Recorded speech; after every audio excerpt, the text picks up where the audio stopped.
I got so tired of looking at the books on my bookshelf, all 8 of them, and thinking, the reason I haven't read you is because, I don't want to. So, thank goodness the library is open again. Hi there, I'm Michelle with the Goffstown Public Library, where I'm an adult services librarian. My job is to bring the information you want or need to you when you want or need it. I am so happy to be back in my happy place, with the books at the public library. In just 3 days, the Goffstown Public Library will begin curbside pickup of books, which is the next stage of our reopening plan after being closed for almost 3 months. I don't know about you, but I was waiting with bated breath to be able to check out books from the library again. It'll be nice to get some new titles on my shelf, not the same old 8 or so that I haven't managed to read no matter how many times I threaten myself to do it. So, in celebration of being able to check books out from the library today, I thought I'd share with you my post-pandemic library haul. I resisted the urge to go crazy because, I gotta leave some books here for everyone else. So, I'll be sharing 8 books today, why they appealed to me, and why you might like them too. Let's check it out! If you watched my last video, you know that I take my commitment to anti-racism seriously. Part of that work is reading about the experiences of Black people.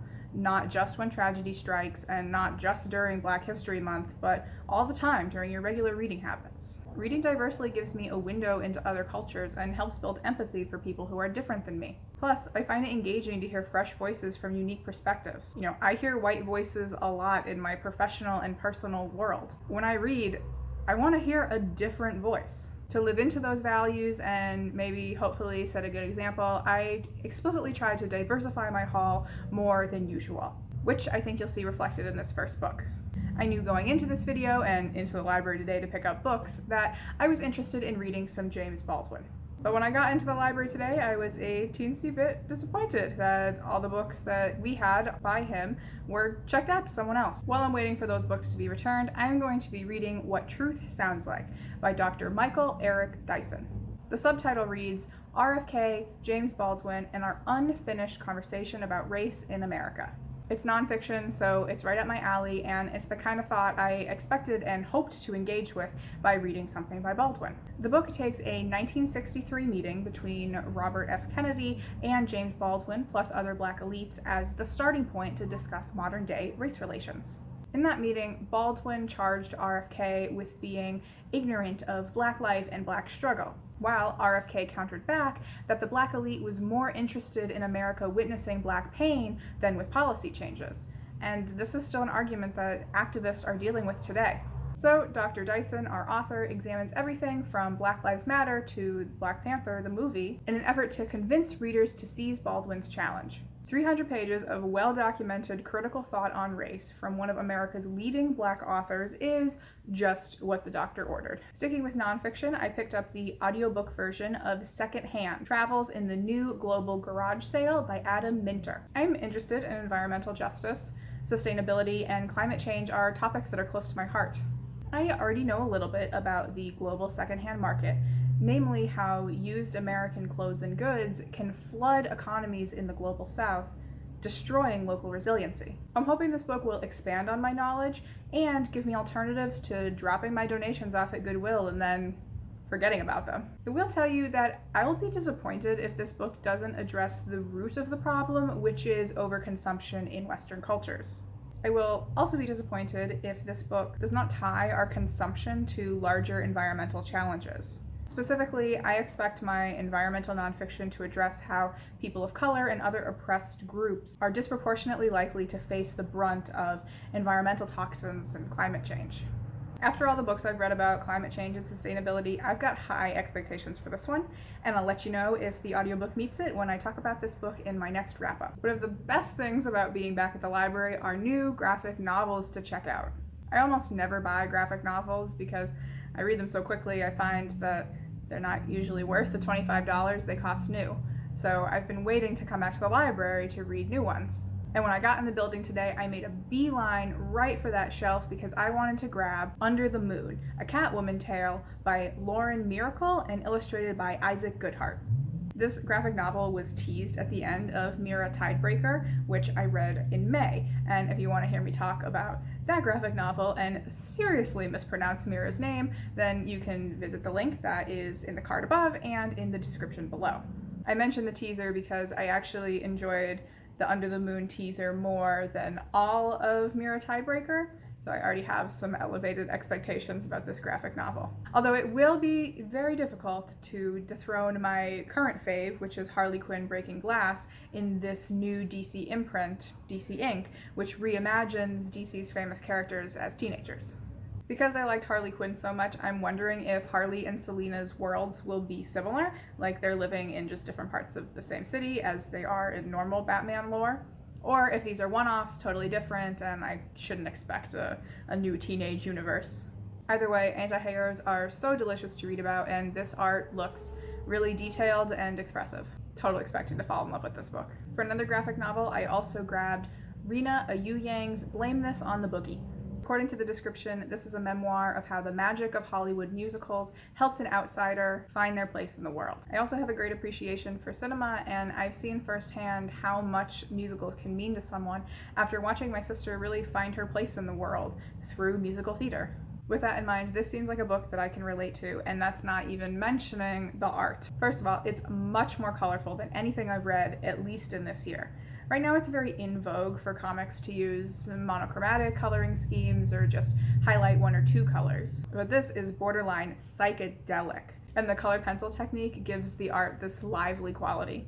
Rena's Filipino identity plays a big part in this story, and when it's combined with issues of family and American pop culture, it's given her plenty to ruminate on. I'm not a big memoir reader in prose, but I never turn off a graphic novel, and I've enjoyed this genre in the past. It's a bit large for a graphic novel, but that just means I'll have plenty to sink my teeth into. The rest of the books on my list, though, they are tiny. I'm still having trouble focusing for long periods of time after the tumultuous nature of this year. So I've been looking for books that are under 200 pages. One that I've had my eye on for a really long time is Condom Knots by Yas.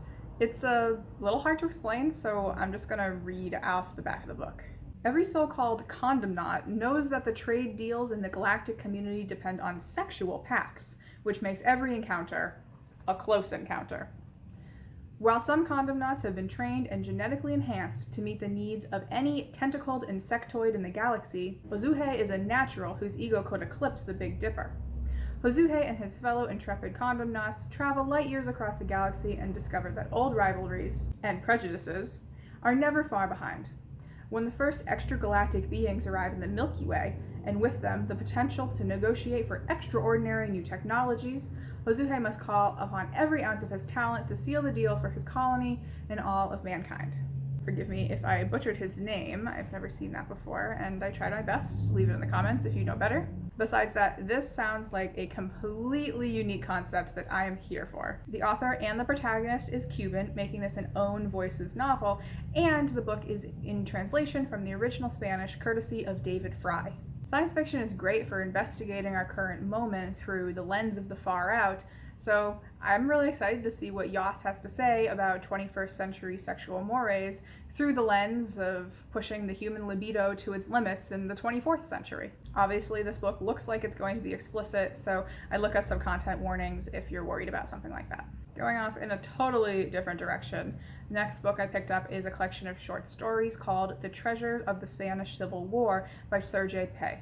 This is an era of history that I don't know much about, and I'm excited to learn something new. Pey is a French writer and poet who describes himself as a child of the Spanish Civil War, born to immigrant parents in France. I have an affinity for poets who choose to write in prose because each word in their text is so carefully chosen that it lends the text such a beauty that you don't even really need to have story. One review on the back of this book describes it as having, quote, the flavor of a grenade. It burst into 1,000 pieces, end quote. And if that's not a unique and telling description of the story, well, I don't know what is. This collection promises to explore the lives of the refugees who fled the Spanish Civil War over the Pyrenees Mountains into France, only to be interned in prison camps after their arrival. Unfortunately, that sounds like something that I can draw parallels with today's moment to. And while I doubt this book will be lighthearted or fun, it does seem important, so I'm looking forward to it. I also feel that way about Farewell My Orange by Awaki Kai and translated by Meredith McKinney. The story follows two immigrants, Salama and Sayuri, who navigate isolation, a new language, a new country, and ultimately loss while forming a lifelong friendship. Salama is a single mother who's just immigrated to Australia from Nigeria. Feeling less than confident in her English, she signs up for a class held by a local university. There, she meets Sayuri, a Japanese immigrant who followed her husband's career to Australia while she put her own education on hold to care for their infant daughter. In the book's description, tragedy is hinted at, but I feel pretty comfortable predicting that this book is character-driven and not plot-driven. It sounds like over the course of 200 pages, you really learn to connect with these women and see optimism in their bond as they triumph over adversity together. One thing to note is that the typeface seems to switch between chapters, probably mirroring a switch in perspective. And because this book was published by Europa Editions, an independent publishing house known for literary fiction, I have pretty high expectations for the writing and the character arcs. But I'm not so worried about getting let down because the author is a Japanese woman who spent time in Australia as an immigrant, so that own voice perspective is sure to bring some beauty to this book. And then the last book I hauled today is Their Eyes Were Watching God by Zora Neale Hurston. This week I was reflecting back and I couldn't remember one Black author we read in high school. Really not one. It seems like we read Huckleberry Finn and then called it a day on Black representation. That doesn't sit well with me because, I'm grown now and I can choose my own books. So not having read the titans of Black literature, that's on me. To correct that, I sought one out and I thought no better place to start than the author that's been compared to Faulkner, Fitzgerald, and Hemingway as one of the great American writers. And especially no better place to start than the book that's been called the prototypical Black affirmation novel. Their Eyes Were Watching God follows Janie Crawford from her nanny's plantation shack to Logan Killick's farm, to all Black Eatonville, the Everglades, and then back to Eatonville. This journey is Janie's quest to find her identity as her own person. A pretty hard task for a 1930s Black woman. Throughout the book, while Janie is confronted with reality, she does learn what love is and experiences the joys and sorrows of life. Overall, it's a lyrical tale about a woman's effort to find independence. Based on this book's reputation as a classic, I have a feeling I'm going to enjoy it, and even more than that, grow from the experience of reading it. So that's my post-pandemic library haul.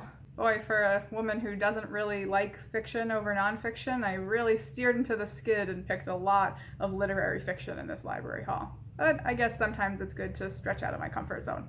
Thank you so much for watching. What are you planning on reading now that the library's back open for business? Leave me a comment, please. I love to read them. And let me know if you've read any of the books that I discussed in this video, or if you put any on your TBR list after watching. Like always, every book that I mentioned today is listed in the description, as well as information about how to access the Goffstown Public Library's downloadable resources. All you need is your library card to get started downloading free content today. Like and share this video if you got something out of it, and don't forget to subscribe. I am so happy and very humbled that 150 people have hit subscribe, which was my pandemic goal. So thank you so much for making that happen. And if you haven't subscribed already, do yourself a favor, hit that red button. By subscribing, you'll be sure to see me back here next Saturday for another book talk with Michelle. Thanks again for watching. I'm Michelle with the Goffstown Public Library, and I'll check you out later.